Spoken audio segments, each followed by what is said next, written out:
A 21ª sessão do Tribunal de Justiça de Barcelona aceitou o pedido da defesa de Daniel Alves para deixá-lo em liberdade provisória.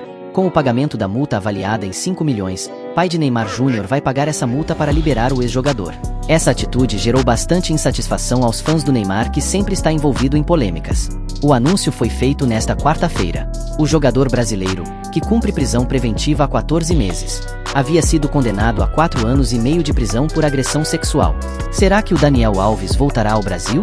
Além disso, vamos ouvir as declarações de Lucas Paquetá e a polêmica de Andreas Pereira sobre a Inglaterra. O jogador respondeu uma pergunta feita por um jornalista que indagou que a seleção da Inglaterra é maior que a do Brasil, e o meia do Fulham respondeu a pergunta de forma bem curiosa. E no caso do Vinícius Júnior, mais uma vez a UEFA surpreende e diz que não vai fazer nada em relação ao cânticos racistas feito pela torcida do Atlético de Madrid. Fique comigo para ficar por dentro das principais notícias do futebol do mundo. Se inscreva no canal e no final eu quero sua opinião sobre os casos. Por decisão majoritária, o tribunal optou por conceder liberdade ao lateral durante o período de apelação, mediante o pagamento de uma fiança de 1 milhão de euros, equivalente a 5,45 milhões de reais, entrega dos passaportes brasileiro e espanhol, além do cumprimento de outras condições, como manter distância de 1 quilômetro e não se comunicar com a vítima, permanecer na Espanha e comparecer ao tribunal semanalmente. As partes têm 3 dias para recorrer dessa determinação. Vale lembrar que o advogado da vítima confrontou essa decisão dizendo que só existe justiça para os ricos. O tribunal explicou em sua decisão que a prisão preventiva só é justificada quando for objetivamente necessária, ou seja, quando não houver outras medidas menos restritivas disponíveis ou quando for indispensável para garantir o desenrolar adequado do processo. Você deve estar se perguntando: e se o ex-jogador decidir fugir para o Brasil? Respondeu o tribunal. Em relação ao risco de fuga, destacou que leva em consideração as circunstâncias pessoais do réu para determinar a necessidade de mantê-lo sob prisão preventiva. Ou seja, Daniel Alves só sairia do país na condição ilegal. E vale lembrar que o ex-jogador deu uma declaração com palavras breves dizendo: "Eu não vou fugir". Luiz Belestá foi o único a votar de forma contrária.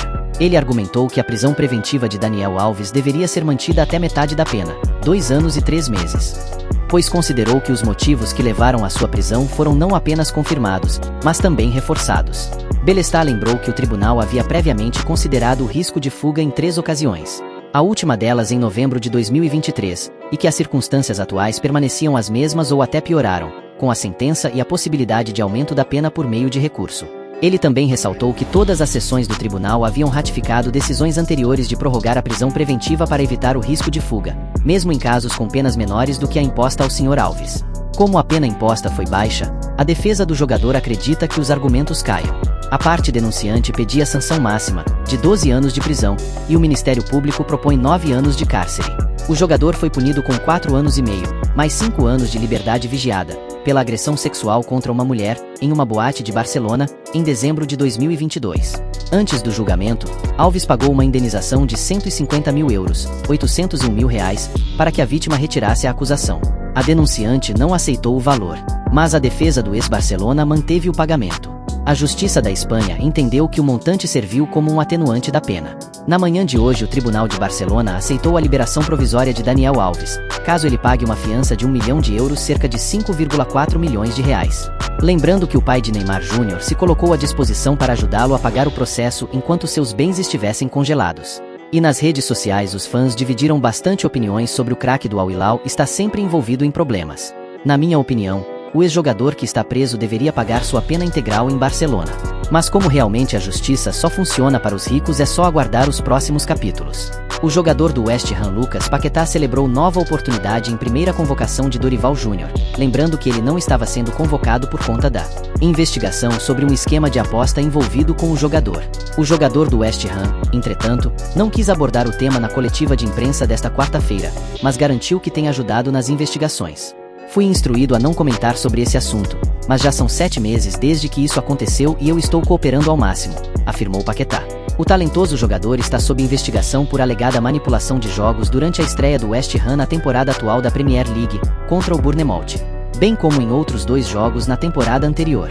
Em todos esses jogos, Paquetá recebeu um cartão amarelo, e a atividade foi monitorada por uma empresa contratada pela Federação Inglesa para detectar movimentos suspeitos em apostas feitas por pessoas ligadas a ele no Rio de Janeiro. No entanto, até o momento, não há evidências que confirmem o envolvimento de Paquetá. Portanto, ele continua a jogar pelo West Ham e agora tem a oportunidade de retornar à seleção brasileira, onde poderá trabalhar novamente com Dorival, Seu ex-treinador. No estou muito feliz de estar de volta, já faz um tempo. Trabalhei com o professor Dorival no meu final no Flamengo. Foi uma experiência incrível. Estou feliz pela convocação. O reconhecimento do meu trabalho.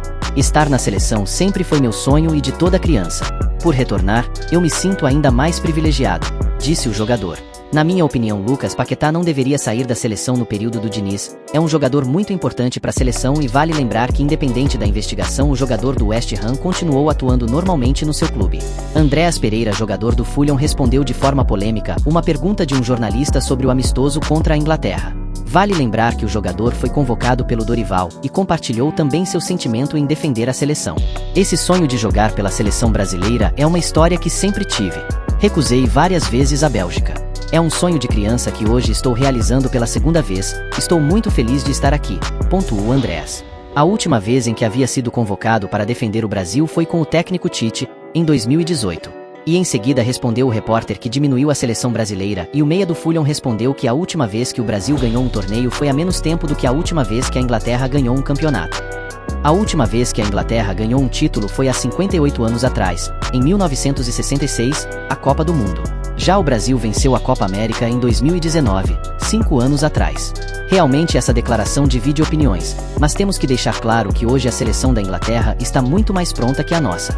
E isso se resolverá no sábado em Wembley. E na manhã dessa quarta-feira uma notícia deixou os brasileiros furiosos com a UEFA em relação aos cânticos racistas contra Vinícius Júnior. A UEFA diz que cânticos racistas da torcida do Atlético de Madrid chamando o Vini Júnior de chimpanzé estão fora do escopo de suas regras e não fará nada. A entidade alega que não pode fazer nada e que S0 era que as autoridades tomem uma atitude. Em resumo, a UEFA não vai aplicar nenhuma punição e espera as devidas providências dos outros. Sabemos que já está desgastante essa perseguição com o Vinícius Júnior sem nenhum culpado e sem nenhuma punição efetiva. Na minha humilde opinião, uma ida ao futebol inglês talvez aliviaria um pouco o lado mental do jogador que está lutando há tempo contra isso. Quero saber de você, qual sua opinião sobre os casos polêmicos dessa quarta-feira. Não esqueça de se inscrever para ficar por dentro das informações do futebol europeu e brasileiro. Valeu galera, até o próximo vídeo.